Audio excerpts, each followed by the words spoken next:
வணக்கம். இன்றைய 4ஆம் பதிவில் நாம் உணவு முறைகளை பற்றி பார்க்கப் போகிறோம். அது என்ன உணவு முறைகள்? நன்றாக சம்பாதிக்கிறோம், 3 வேளையும் நன்றாக உண்கிறோம், உடம்பும் ஆரோக்கியமாக இருக்கிறது. இதற்கு என்ன உணவு முறை பற்றி பேசுவது? நம் முன்னோர்கள் உணவு முறையின் அடிப்படையில் 3 நபர்கள் 3 வேளை சாப்பிடும் என்று வகுத்து இருக்கிறார்கள். யோகிக்கு ஒரு வேளை, யோகி என்றால் சாமியார், உலகத்துக்காக வாழ்பவர். போகி என்றால் குடும்பத்தன், மனைவி, திருமணம், குடும்பம் என்று வாழ்பவன். போகிக்கு 2 வேளை. ரோகிக்கு 3 வேளை. ரோகி என்றால் நோயாளி. அப்போ நாமெல்லாம் 3 வேளை சாப்பிடுகிறோம். நோயாளியா? அப்படி அல்ல. நாம் 3 வேளை சாப்பிடும் உணவை நம் முன்னோர்கள் ஒரு வேளையிலேயே சாப்பிட்டார்கள். காரணம், அத்தகைய உழைப்பு, அவ்வளவு அதிகமான உழைப்பு, அவ்வளவு அதிகமான உணவு. நாமெல்லாம் இறைவனை வணங்குவது சமமான இடத்தில் பக்கத்திலே போய் வணங்குகிறோம், இல்லையேல் காரில் சென்று வணங்குகிறோம். ஆனால் முன்னோர்கள் மலை மீது இறைவனை வைத்து, மலை மீது ஏறி, அறுபடை வீடு திருப்பதி என்று மலை மீது இறைவனை வைத்து, மலை மீது ஏறி இறைவனை வணங்கி, அங்கு கொடுக்கும் பிரசாதம், தீர்த்தம் இவையெல்லாம் மருந்தே உணவு என்பது போல் உடலுக்கு நன்மை, உடலுக்கும் மனதுக்கும் நன்மையை செய்யும் ஒரு உணவு முறையினை வைத்திருந்தனர். ஆனால் இன்று நம்ம அப்படியெல்லாம் இல்லை. சரிவிகித உணவு அப்படிங்கிறது நாம் எப்படி கடைப்பிடிப்பது? சரிவிகித உணவென்றால் நாம் உண்ணும் உணவில் அனைத்து சத்துக்களும் இருக்க வேண்டும். அதற்காக நாம் பட்டியல் போட்டுக்கொண்டு இருக்க முடியுமா? முடியாது. ஆனால் நம் முன்னோர்கள் அறிவாளிகள். இவ்வாறு பட்டியல் போட்டு நம்மால் உண்ண முடியாது, அது முடியக்கூடிய காரியமில்லை. ஏனெனில் நமக்கு எவ்வளவோ வேலை இருக்கிறது. அதனால் திருவிழாக்களையும் பண்டிகைகளையும் நாம் தாய் திருநாட்டில் நம் முன்னோர்கள் வகுத்து வைத்திருக்கிறார்கள். ஒவ்வொருவரும் தமிழர்களாக இருந்தாலும், தெலுங்கர்களாக இருந்தாலும், பெங்காலிகளாக இருந்தாலும், பஞ்சாபி இருந்தாலும், அவரவர்களுக்கென்று திருவிழாக்கள், பண்டிகைகள், அதற்கான சமய சடங்குகள், செயல்பாடுகள், சம்பிரதாயங்கள் அனைத்தையும் வைத்து அவை முடியும் பொழுது உணவு பரிமாறும் பழக்கத்தை வைத்தனர். அதனால் சரிவிகித உணவு நம் முன்னோர்களுக்கு பற்றாக்குறை இல்லாமலேயே இருந்தது. உதாரணத்துக்கு விழாக்கள் எடுத்துக்கொண்டால், ஆடி மாதத்தில் அம்மனை வேண்டி கூழ் வார்த்தல், கேழ்வரகு போன்ற சிறுதானியங்கள் உண்ணல், தண்டுக்கீரை நம் முதுகு தண்டை சிறப்பாக செயல்படுத்தும் போன்றவை பயன்படுத்தினர். விநாயகர் சதுர்த்தி அன்று கொழுக்கட்டை, சுண்டல் போன்றவை கொடுத்தனர். நோன்பு, தீபாவளிக்கு மறுநாள் நாம் கௌரி விரதம் நோன்பு எடுக்கும்போது அதிரசம் போன்றவைகளை செய்து உண்டனர். ஆக காலத்திற்கேற்ப ஒவ்வொரு மாதமும் ஒரு பண்டிகையை வைத்து, அந்த பண்டிகையை அடிப்படையாக வைத்து உணவு மாற்றங்களை ஏற்படுத்தி நமக்கு தேவையான சரிவிகித உணவாகிய விட்டமின், தாதுக்கள், கார்போஹைட்ரேட், புரதங்கள், கொழுப்புக்கள் மற்றும் இதனோடு நீர் ஆகியவற்றை சேர்த்து சரிவிகித உணவை குறையாத அளவுக்கு பார்த்து கொண்டனர். ஆனால் நாம் இன்று நவீன யுகத்தில் நவீன கல்வியை கற்று நரகம் என்று சொல்லக்கூடிய நகரத்தில் வாழத் தொடங்கி அனைத்தையும் மறந்துவிட்டோம், பின்பற்ற துவங்கிவிட்டோம். எத்தனையோ பழமொழிகள் சொல்லி வைத்தார்கள் நமக்காக, அத்தனையும் மறந்து கோவில்கள் செல்வதில்லை, விழாக்களை கொண்டாடுவதில்லை, பண்டிகைகளையும் மேற்கொள்வதில்லை. அப்படி இருக்கும்போது நமக்கு சரிவிகித உணவு கிடைக்க வாய்ப்பு இல்லாமல் போய்விட்டது. காலையில் எழுந்திருக்கிறோம், பணிபுரிகிறோம், உணவகத்தில் சென்று ஏதோ 3 வேளை சாப்பிடுகிறோம், உறங்குகிறோம். இதனால் ஒரு நாள் பொழுது. அப்படி இருக்கும்பொழுது நாம் இந்த கோடை காலத்தில் சரிவிகித உணவை மேற்கொண்டு சமாளிப்பது எப்படி, தற்காத்து கொள்வது எப்படி என்பதை பற்றி தான் இந்த பதிவு. சரிவிகித உணவு என்பது தெரியும். Vitamin A, B, C, D, E, K இருக்கு. வைட்டமின் இ மஞ்சள் நிற பழங்களாகிய மாம்பழம், பப்பாளி, வெண்பூசணி போன்றவற்றில் இருக்கின்றன. கண்களுக்கு மிகவும் சிறப்பானது. வைட்டமின் பி பெரி நோய் வராமல் பார்த்து கொள்கிறது.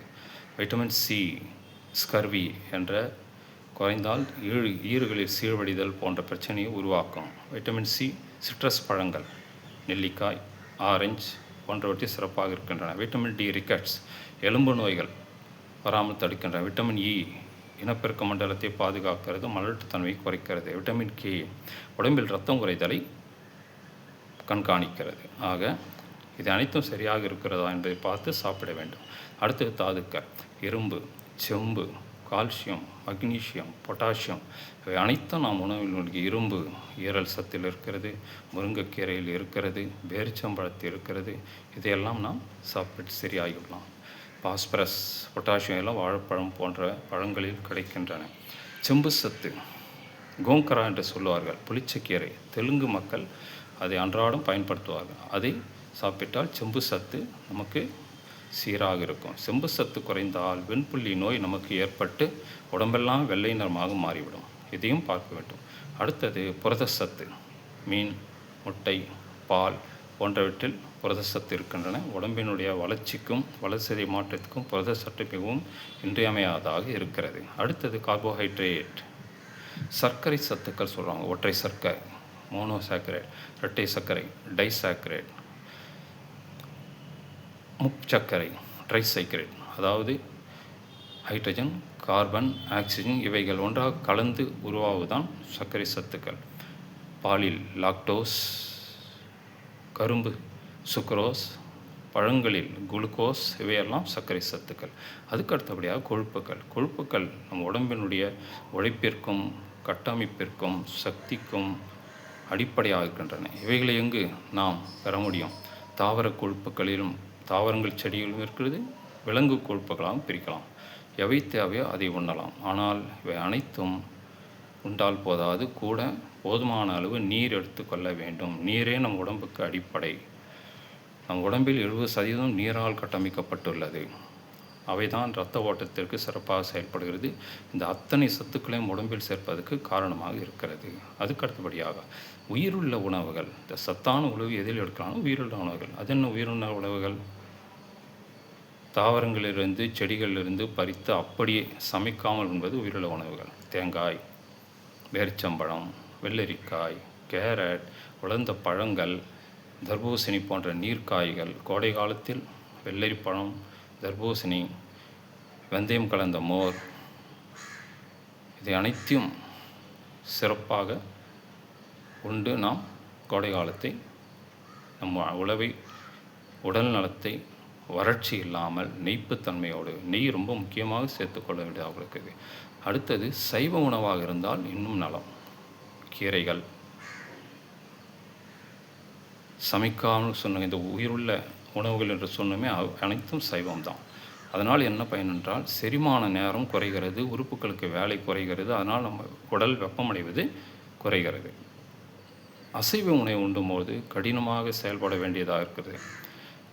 அதை சமையல் செய்து மசாலா கலந்து இன்னும் நமக்கு அது செரிமானத்தை கடினமாக்குகிறோம். அதனால் அசைவ உணவை தவிர்ப்பது குறிப்பாக குழந்தைகளுக்கும் முதியோர்களுக்கும் சிறந்தது. அதுக்கு அடுத்தபடியாக அறுசுவை உணவு. நம் முன்னோர்கள் அறுசுவை உணவை உண்டனர். வாழை இலை போட்டு அறுசுவை உணவை வைத்து உண்டனர். அதென்ன அறுசுவை? இனிப்பு, புளிப்பு, உப்பு, கசப்பு, கார்ப்பு, துவர்ப்பு. இதில் ஒரு சுவை குறைந்தாலும் நம் உடம்பு உறுப்பில் பிரச்சனை ஏற்படும். உதாரணத்துக்கு புளிப்பு சுவை குறைந்தால் நரம்பு செயல்பாடுகளில் பிரச்சனை ஏற்படும். இனிப்பு சுவை குறைந்தால் மலட்டுத்தன்மை ஏற்படும். உப்புத்தன்மை குறைந்தால் மூளை செயல்படுவதில் பிரச்சனை ஏற்படும். ஆக அறுசுவை அடிப்படையாக கொண்டே நாம் அனைத்தையும் செய்ய வேண்டும். அடுத்தது உடம்புக்கு ஒத்துக்கொள்ளும் உணவு. ஒவ்வாமை, அலர்ஜி என்கிறோம் அல்லவா? நம் உடல் பித்தம், வாதம், கபம் என்ற முக்குற்றங்களால் ஆனது. இது நம் உடம்பில் எதன் அடிப்படையை வைத்தது? சரிவிகித உணத்தை நாம் உண்டாலும் இந்த அடிப்படை பார்த்து தான் உண்ண வேண்டும். எல்லாரும் உண்ண முடியாது. இப்போ பித்த உடம்புக்காரர்களுக்கு வெப்பம் தரக்கூடிய உணவு உண்ணக்கூடாது. கபம் அதாவது சளி உடம்பு கொண்டவர்களுக்கு மாலை நேரத்துக்கு பின்பு குளித்து தரக்கூடியதையும் சாப்பிடக்கூடாது. ஃப்ரிட்ஜு, ஏசியில் இருக்கக்கூடாது. ஆனால் நடைமுறையில் சாத்தியமில்லை. எல்லாவற்றையும் செய்துவிட்டு நாம் நோயை வரவேற்கிறோம் நாமே. அதுக்கு அடுத்தபடியாக நிலத்திற்கேற்ற உணவு. நாம் எந்த நிலத்தில் வாழ்கிறோம்? நம் முன்னோர்கள் நிலத்தை 5ஆக பிரித்தார்கள். குறிஞ்சி, முல்லை, மருதம், நெய்தல், பாலை. ஐவகை நிலங்கள். குறிஞ்சி என்றால் மலை சார்ந்திடம். அங்குள்ள மக்களுடைய வாழ்க்கை முறையே வேறு. மலை சார்ந்து தான் இருந்தார்கள். அங்குள்ள நீர்நிலைகள், தொழில் எல்லாம் மாறுபடும். தொழிலுக்கேற்றவும் உணவு உண்ண வேண்டும். உணவின் அடிப்படையில் தான் குணநலன்கள் அமைகின்றன. சைவ உணவை உண்ணும் பொழுது சாந்தமான குணம் ஏற்படுகிறது. அசைவ குணம் ஏற்படும் பொழுது கோபம், எரிச்சல், முரட்டுத்தனம் போன்றவை ஏற்படுகிறது. அதையும் நாம் சமாளிக்க வேண்டும். இந்த கோடை காலத்தில் அசைவ உணவை உண்ணாமல் இருப்பது சிறந்தது. முல்லை, காடும் காடு சார்ந்த விடுவோம். அங்கிருந்த மக்கள் காட்டையே நம்பி வாழ்ந்தனர். இயற்கையாக கிடைத்த உணவையே உண்டனர். அவர்களுக்கு எந்த நோயும் வராமல் இருந்தது. மருதம், வயலும் வயல் சார்ந்த இடம். அந்த உலகத்திற்கே படியளக்கும் விவசாயிகள் வாழும் இடம் வயல். உலகத்திற்கு உழுதுண்டு வாழ்வாரே வாழ்வார், மற்றெல்லாம் தொழுதுண்டு பின் செல்பவர் என்று வள்ளுவ பெருந்தகை கூறுகிறார். அதாவது நாம் எல்லாம் விவசாயிகளை நோக்கி பிச்சை எடுத்து கொண்டிருக்கிறோம். உணவை கொடுங்கள் கொடுங்கள். ஏன்னா அவர்கள் உலகத்துக்காக தான் உணவை சேமித்து கொண்டிருக்கிறார்கள், உழைத்து கொண்டிருக்கிறார்கள். நாம் அவர்களிடந்து காசு கொடுத்து தான் வாங்க முடியும். நம்மால் உணவை நாமே உருவாக்க முடியாது. அதற்கான தகுதி நமக்கு இல்லை.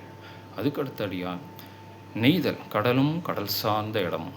மீனவர்கள் ஒரு காலத்தில் பரதவர்கள் என்று அழைக்கப்பட்டவர்கள் கடல் சார்ந்த உணவையே நம்பி வாழ்ந்து கொண்டு அதிலும் மருத்துவத்தன்மை கொண்ட மீன்களை உண்டு அவர்களும் வாழ்க்கையை சீரும் சிறப்பமாக நோயின்றி காத்து வாழ்ந்து கொண்டிருக்கிறார்கள் இன்று வரை. நம் நாட்டில் ஏற்றுமதியில் கடல்சார் உணவுகளின் பங்கு அதிகம். வெளிநாட்டு ஃபாரின் எக்ஸ்சேஞ்ச் சொல்கிறோம் இல்லையா, அந்நிய செலாவணி அது அதிகமாக கிடைக்கக்கூடியதில் பரதவர்கள் என்று சொல்லக்கூடிய மீனவர்களின் பங்கு மிக மிக அதிகம். நமக்கெல்லாம் கடல் என்றால் கடற்கரை ஓரம் சென்று உல்லாசமாக ஒரு 3 மணி நேரம் காற்று வாங்கி கொண்டு வருவதுதான் தெரியும். ஆனால் கடலை நம்பி வாழும் மீனவர்களின் வாழ்க்கை முறையில் எத்தனையோ ஏற்ற இறக்கங்கள், அதையும் நாம் யோசிக்க வேண்டும். அதுக்கு அடுத்தபடியாக காலத்துக்கேற்ற உணவுகள். கோடை காலம் என்ன உணவு உண்ணலாம்? உடல் வறண்டு விடும், அதனால் நெய் சார்ந்த உணவு உண்ணலாம். வெந்தயம் உரத்தை மோர் உண்ணலாம். கேழ்வரகு, களி, கூழ் ஆகியவற்றை உண்ணலாம். சைவ உணவை உண்ணலாம். ஈரக்காய்கள், பழங்கள், திராட்சைகள் போன்றவற்றை உண்டாலும் இந்த கோடை காலத்தில் நாம் நம்மளுடைய நிலைமையை சமாளிக்க முடியும். அதுக்கு அடுத்தது வயதிற்கேற்ற உணவுகள். அனைத்து வயதினருக்குமே ஏற்ற உணவு நார்சத்துள்ள உணவு. ஏனென்றால் அருந்தியது அற்றது போற்றி உணின், மருந்தென வேண்டாவாம் யாக்கைக்கு. இந்த உடம்புக்கு மருந்துன்னு ஒன்று வேணாம். ஏன்னா இன்புட் அவுட்புட், என்ன சாப்பிடுகிறோமோ அது மறுநாள் வெளியேற்ற வேண்டும், கழிவு நீக்க வேண்டும். இதற்கு நார்சத்து மிகவும் இன்றியமையாதாக இருக்கிறது. உடலில் கழிவுகள் சேர்வதால் தான் நோயின் முதல் அறிகுறி. அற்றது அருந்தியது போற்றி உணின். ரெண்டாவதாக வயதானவர்களுக்கு எளிதில் செரிக்கக்கூடிய சைவ உணவு உண்டால் சிறப்பாக இருக்கும். அளவோடு சிறு சிறு அளவாக உண்டால் சிறப்பாக இருக்கும். நேரத்தோடு கொடுப்பதால் சிறப்பாக இருக்கும். இதையெல்லாம் நாம் கண்டிப்பாக பின்பற்ற வேண்டிய உணவு முறைகள் என்று கூறி இந்த உரையை முடிக்கிறேன். அடுத்த உரையில் சந்திப்போம். ரவிசங்கர், ஹரிகிருஷ்ணன்.